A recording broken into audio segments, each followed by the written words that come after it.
So hello everyone, I welcome you all. मैं सभी का स्वागत करता हूँ। आज हम डिस्कस करने वाले हैं एक बहुत ही important topic from the chapter mineral nutrition. Okay, तो हम बॉटनी का चैप्टर मिनरल न्यूट्रिशन, ये जो प्लांट फिजियोलॉजी यूनिट का सेकेंड मोस्ट इम्पॉर्टेंट चैप्टर है आफ्टर ट्रांसपोर्ट एंड प्लांट्स, है ना। तो आप जानते हैं प्लांट फिजियोलॉजी यूनिट में टोटल 5 चैप्टर्स है। There are a total of 5 chapters, namely सबसे पहले transport and plants, then mineral nutrition, second chapter that is mineral nutrition. Then इसके बाद आता है photosynthesis in higher plants, then इसके बाद आता है respiration in plants, and finally आता है plant growth and development. Okay, तो आज हम डिस्कस करेंगे एक bit of the chapter mineral nutrition. Mineral nutrition chapter का एक बीट हम डिस्कस करेंगे आज, और वो होगा deficiency symptoms of essential elements. Okay, essential elements की डेफिशिएंसी सिम्टम्स प्लांट बॉडी में, ये हम सीखेंगे आज। तो इसके लिए, इस टॉपिक को स्टार्ट करने के लिए पहले तो इनिशियली हमको समझना पड़ेगा what is the meaning of the terms which are used over here. जो टर्म्स यहाँ पर इस्तेमाल किए गए हैं उन टर्म्स का मतलब क्या है ना। तो पहले हम समझेंगे meaning of the term deficiency. We will understand first of all what is the meaning of the term deficiency. Deficiency का मतलब क्या होता है, बहुत सिंपल सा मीनिंग है। डेफिशिएंसी का मतलब होता है किसी भी चीज की कमी, किसी चीज की कमी को कहा जाता है डेफिशिएंसी। ओके, तो ये मीनिंग आपका क्लियर हो गया। डेफिशिएंसी का मीनिंग क्या बताया हमने, किसी भी चीज की कमी। अब बात करते हैं what is the meaning of symptoms. Symptoms का मतलब होता है लक्षण। Okay, so the meaning of the term symptoms is लक्षण। ओके, तो यही देखना है क्या लक्षण आएंगे प्लांट बॉडी के ऊपर, क्या लक्षण दिखाई देंगे हमको प्लांट बॉडी के ऊपर एसेंशियल एलिमेंट्स की कमी की वजह से। ओके, सो ये है हमारा टॉपिक। आज का डिस्कशन होगा इस टॉपिक के ऊपर।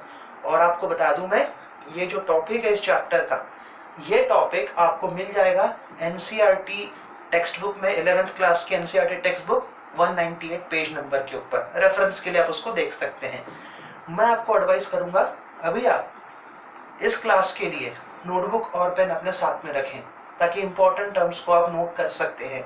Okay, so 198 page number of NCERT text book के ऊपर आपको ये मिल जाएगा, 11th क्लास की text book mineral nutrition chapter. Okay, तो शुरू करते हैं इस टॉपिक को, deficiency symptoms of essential elements.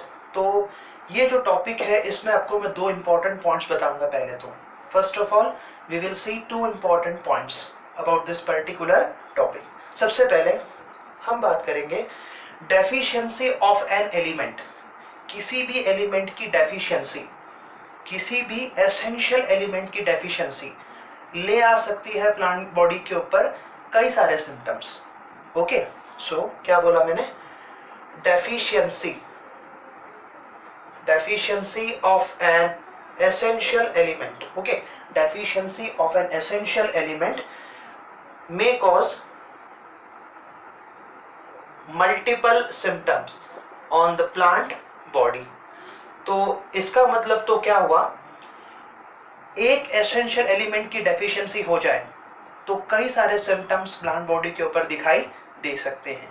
तो मैं ये समझते हुए चल रहा हूं, आपको ऑलरेडी मालूम है एसेंशियल एलिमेंट्स कितने हैं प्लांट बॉडी के प्रॉपर ग्रोथ एंड डेवलपमेंट के लिए। There are a total of 17 essential elements that are required, जिसको हमने ऑलरेडी डिवाइड कर लिया है ना, 9 मैक्रोन्यूट्रिएंट्स एंड 8 माइक्रोन्यूट्रिएंट्स। उनमें से किसी एक की भी डेफिशिएंसी हो जाए तो मल्टीपल सिम्टम्स, मतलब एक से ज्यादा सिम्टम्स प्लांट बॉडी के ऊपर दिखाई दे सकते हैं। ये हुआ पहला पॉइंट आपका क्लियर। ओके, अब दूसरा पॉइंट जो आपको बताऊंगा वो ये होगा कि कुछ डेफिशिएंसी सिम्टम्स ऐसे हो सकते हैं there can be some deficiency symptoms which may be seen on the plants due to deficiency. हो सकता है, मैं बता रहा हूँ, दूसरी तरह से बता रहा हूँ, कुछ डेफिशिएंसी सिम्टम्स ऐसे हो सकते हैं जो प्रोड्यूस हो रहे प्लांट बॉडी के ऊपर by deficiency of more than one element. मतलब दूसरे पॉइंट ऑफ व्यू से मैंने बताया, वो क्या बताया,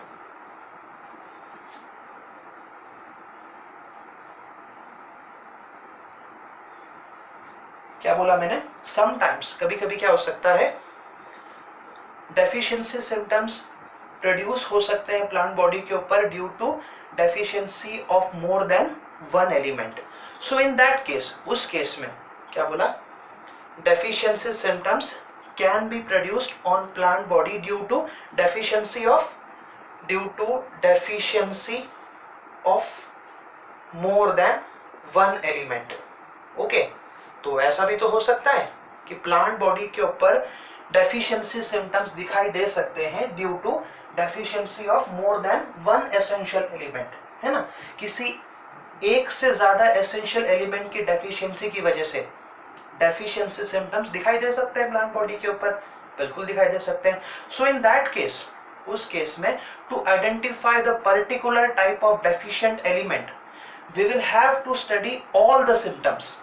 तो उस केस में हमने क्या बोला, उस पर्टिकुलर डेफिशिएंट एलिमेंट को पहचानने के लिए, आइडेंटिफाई करने के लिए हमको स्टडी करने पड़ेंगे सारे के सारे डेफिशिएंसी सिम्टम्स जो various parts of the plant में डेवलप हुए हैं, और फिर we will have to compare it with the available standard tables. जो हमारे पास स्टैंडर्ड डेटा होगा उसके अनुसार हमको कंपैरिजन करते हुए ये पता लगाना पड़ेगा कि वो आखिर कौन सा पर्टिकुलर एलिमेंट डेफिशिएंट है. ओके, तो मैंने दो पॉइंट्स बताए. पहला पॉइंट क्या बताया, ये बताया कि किसी एलिमेंट की डेफिशिएंसी की वजह से एक से ज्यादा सिम्टम्स आ सकते हैं. ओके, दूसरा पॉइंट क्या बताया कि डेफिशिएंसी सिम्टम्स आ सकते हैं प्लांट बॉडी के ऊपर किसकी वजह से, due to deficiency of more than one element. Alright, ये हो गए दो पॉइंट्स क्लियर हमारे. अब हम बात करते हैं आगे की तरफ. ये दो पॉइंट्स आपके क्लियर हो गए हैं. ओके,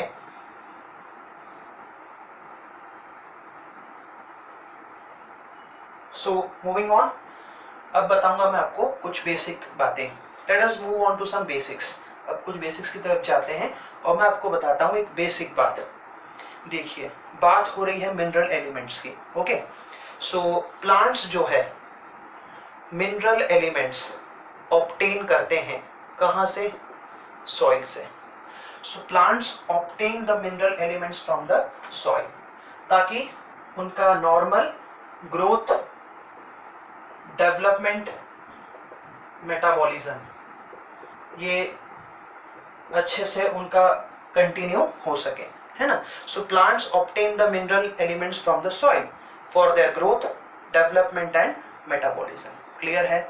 इसका मतलब तो ये हुआ, दिस मीन्स कि all the essential mineral elements, वो सारे के सारे एसेंशियल मिनरल एलिमेंट्स जो प्लांट्स के लिए रिक्वायर्ड होते हैं ग्रोथ, डेवलपमेंट और मेटाबॉलिज्म के लिए, उनका प्रेजेंट होना जरूरी है सॉइल के अंदर, है कि नहीं.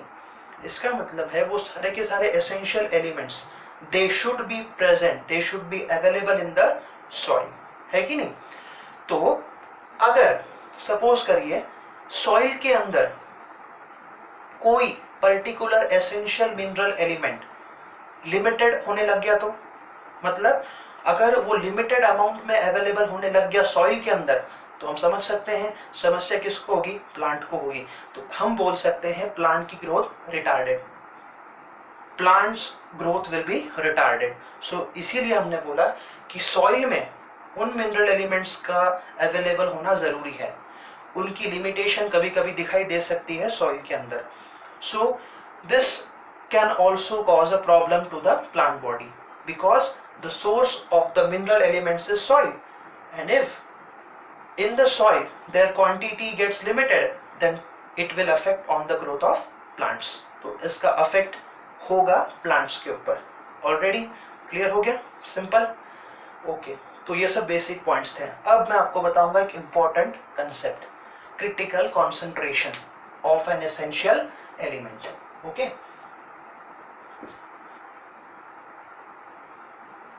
सो अभी हम डिस्कस करेंगे critical concentration of an essential element. So what is critical concentration of an essential element? So it is that concentration of an essential element below which plant growth gets retarded. So critical concentration is that concentration of an essential element below which plant growth gets retarded. अगर कभी आसान भाषा में बोला जाए तो वो concentration essential element का जिसके नीचे अगर उसका कॉन्सेंट्रेशन चला जाए, अगर उसकी मात्रा चली जाए, तो प्लांट की ग्रोथ रिटार्डेड, मतलब प्लांट की ग्रोथ डिले, पोस्टपोन, प्लांट की ग्रोथ नॉर्मल तरीके से कंटिन्यू नहीं हो पाएगी. सो इसीलिए आसान भाषा में क्या बोल सकते हैं, कोई भी एसेंशियल एलिमेंट डेफिशिएंट कब कंसिडर किया जाएगा, तब कंसिडर किया जाएगा जब उसका कॉन्सेंट्रेशन क्रिटिकल कॉन्सेंट्रेशन के बिलो चला जाता है. Alright, so critical concentration is that concentration of an essential element below which the plant growth is retarded. All right, clear हो गया. So below which is that concentration of an essential element below which plant growth is retarded, मतलब delayed. Okay, postpone हो जाना, normal तरह से continue नहीं हो पाना प्लांट की ग्रोथ. तो ये है क्रिटिकल कॉन्सेंट्रेशन का कंसेप्ट.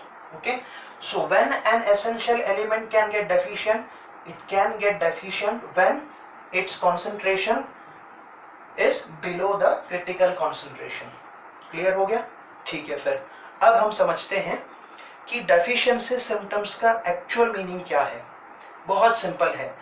अगर कभी इन केस कोई एसेंशियल एलिमेंट इस तरह से क्रिटिकल कॉन्सेंट्रेशन के नीचे पाया जाने लग गया, अगर उसकी मात्रा क्रिटिकल कॉन्सेंट्रेशन से नीचे अगर अपीयर होने लग गई, तो पक्का सिम्टम्स दिखाई देंगे, लक्षण दिखाई देंगे प्लांट बॉडी के ऊपर.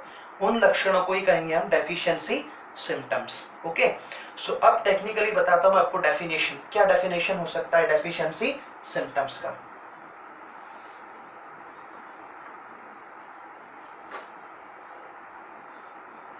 So, moving on, what are deficiency symptoms? Deficiency symptoms are the morphological changes. ये morphological changes है जो externally visible होते हैं, which are externally visible. Morphological changes of plant body which are externally visible, which are produced, जो produced होते हैं, which are produced due to the deficiency of an essential element or its absence. हो सकता है उसकी deficiency हो गई हो, या फिर ये भी तो हो सकता है कि वो एब्सेंट हो गया हो, वो प्रेजेंट ही ना रहा हो, प्रेजेंट ही ना हो. तो उसकी वजह से जो मॉर्फोलॉजिकल चेंजेस दिखाई देते हैं, जो एक्सटर्नली विजिबल होते हैं, ऐसे चेंजेस जो प्रोड्यूस होते हैं प्लांट बॉडी के ऊपर due to deficiency of an essential element और its absence, such morphological changes externally visible, ऐसे चेंजेस जो हमको दिखाई दे रहे हैं, हम उसी को कहते हैं डेफिशिएंसी सिम्टम्स. ऑलराइट, क्लियर हो गया कंसेप्ट. अब एक और टर्म इस्तेमाल किया जा सकता है, इसी के लिए हम एक और टर्म इस्तेमाल कर सकते हैं, hunger signs. We can also use the term hunger signs. This is an examination question. Okay, ये examination point of view से important concept है. Deficiency symptoms को कई बार hunger signs भी कहा जा सकता है, क्योंकि बोल सकते हैं, बिल्कुल बोल सकते हैं hunger signs, क्योंकि वो particular plant part जहाँ पर आपको ये changes दिखाई दे रहे हैं, जो abnormal है, जो normal नहीं है, वो भूखे हैं किसके लिए, उस particular essential element के लिए, है कि नहीं. तो इस तरह से हमने यहाँ तक समझ लिया. ऑलराइट, अब एक और विशेष बात बता रहा हूँ, ध्यान देना, वेरी इंपॉर्टेंट पॉइंट. तो अगर आपसे सवाल पूछा जाए, क्या ये डेफिशिएंसी सिम्टम्स दूर हो सकते हैं, ये जो अबनॉर्मल चेंजेस, जो एक्सटर्नली विजिबल चेंजेस हैं, क्या ये दूर हो सकते हैं? अरे बिल्कुल हो सकते हैं. क्यों नहीं हो सकते हैं? बस क्या करना पड़ेगा, वो डेफिशिएंट एलिमेंट जो कम पड़ रहा है, जो या जो एब्सेंट है, अगर किसी तरह से वापस से वो अवेलेबल होने लग जाए तो वो particular plant part normal appear होने लगेगा, कुछ समय के बाद वो नॉर्मल हो जाएगा। मतलब क्या बोलेंगे हम लोग, हंगर साइंस डिसअपियर हो गए, डेफिशिएंसी सिम्टम्स डिसअपियर हो गए। क्यों?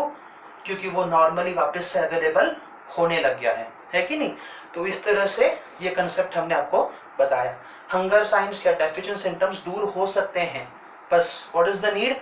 The need is if that particular deficient element if it is again available, अगर वापस से वो अवेलेबल होने लग गया या उसकी एब्सेंस दूर होने लग गई, नॉर्मल क्वांटिटी में अगर वो अपीयर होने लग गया, तो फिर डेफिशिएंसी सिम्टम्स दूर हो जाएंगे, समाप्त हो जाएंगे। Alright, but on the other hand एक और कंडीशन को समझते हैं। अगर यूं ही उसका अमाउंट कम होता रहा तो कम होता रहा, अगर वापस से वो अवेलेबल नहीं हुआ तो it might lead to death of the plant. इस बात को किताब में दिया है। However, if deprivation continues, अगर इसी तरह से उसका अमाउंट कम होता रहा, ओके, उससे वो टेक अवे होता रहा, उसको अवेलेबल नहीं होता रहा, तो उसकी वजह से प्लांट की डेथ भी हो सकती है। ऑलराइट, तो आज के लिए इस टॉपिक में इतना। ओके, इसका नेक्स्ट लेक्चर बनेगा, नेक्स्ट पार्ट बनेगा, उसमें हम डिस्कस करेंगे कि कौन कौन से डेफिशिएंसी सिम्टम्स है जिनको हमको समझना एग्जामिनेशन पॉइंट ऑफ व्यू से। ओके, जो एक्सटर्नली विजिबल होंगे, जो मॉर्फोलॉजिकल चेंजेस होंगे। तो अभी के लिए इतना ही है, पढ़ाई करते रहिए, मेहनत करते रहिए। Okay, thank you.